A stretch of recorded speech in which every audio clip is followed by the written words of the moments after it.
So before we get into WrestleMania, there's only one thing I really want to talk about. It was the HBK documentary, and we've been kind of like foreshadowing things that's been happening like in kind of like media.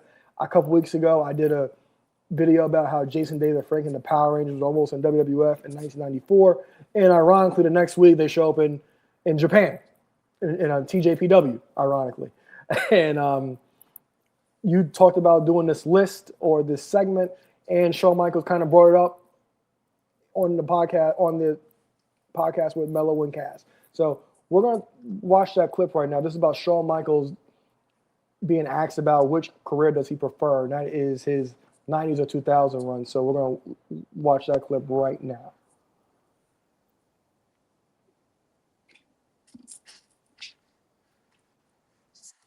Best era, the 90s or the 2000s?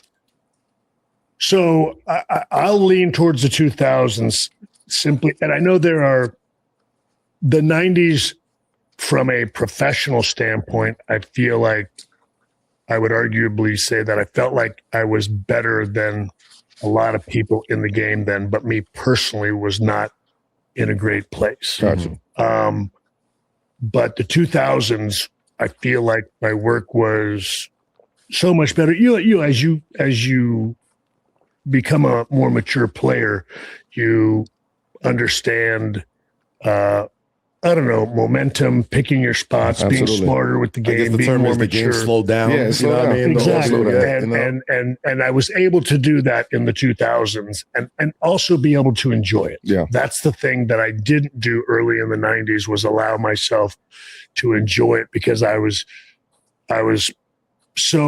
felt so much pressure and majority of it I put on myself, and felt like everybody was sort of coming after me. And you're very defensive. The 2000s, I would easily say, I think, was just, certainly for me personally and professionally, a much better time, because I was in a much better place, and with the family and children and all of that.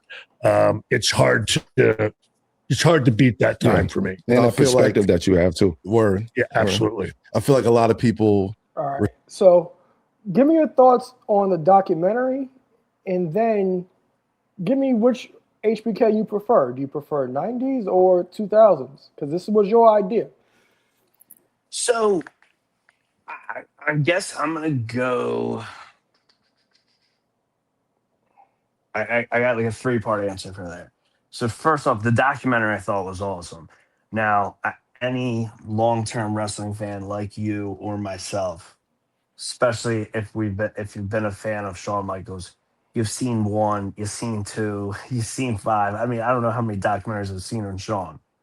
Every new one is always great, because this one was so good. I mean, this one, you always saw those clips from like 01, 02 of him and his wife walking his kids on a park or a swing set. But like, you never really, at least from my point of view, I never really saw his kids use it anything crazy. His son and daughter both work in WWE now. Thought that was really cool.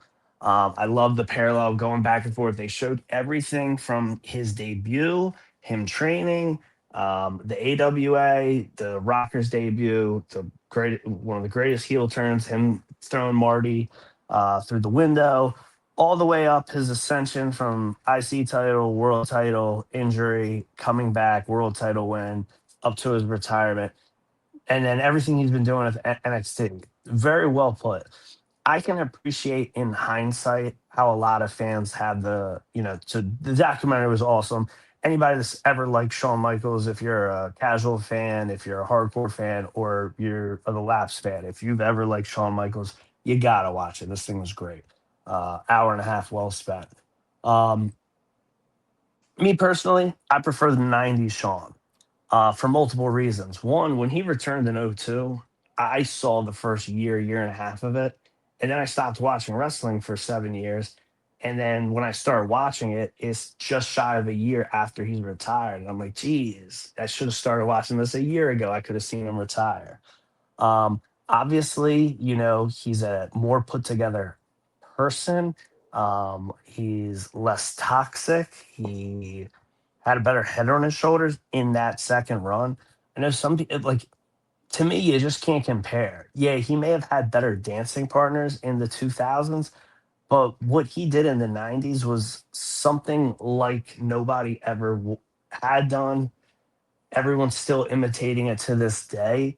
I think a lot of people, wrestlers to this day, like they're like, oh, I'm gonna steal his spot from that Iron Man match. I'm gonna steal that spot from his WrestleMania 10 ladder match. And I don't think everyone's thinking, oh, what did he do in '06 on Raw? I'm going to go steal that spot. I'm sure there are some, but it's just list versus list. I'm sure your answer is going to be the opposite. But yeah, I really like it. And then I guess to sum up, because my specific thing was just like, I was thinking of certain wrestlers, one which we'll get to next, but like, what was their greatest year? Um, With Sean, I guess in a way I would probably go 97 just because he was still really beat up. I'd have a hard time between 96 and 97. Like his both were really good. They had all the accolades, storyline. He was at the top of his game, top of the card. I'll probably go 96. Just because he's probably in a little better condition. 97 is kind of like my soft spot because that's when I started watching. That's when I became a fan of him. But if I had to go off a specific year, so I'm definitely going 90s. The 90s run of Sean. And what say you? So the documentary I thought was fantastic, and WWE, they rehash a lot of these documentaries, but they up it every time. And Shawn Michaels, it's been a while since we actually got a documentary out of him, and I really did enjoy it. Like you said, his kids working at NXT.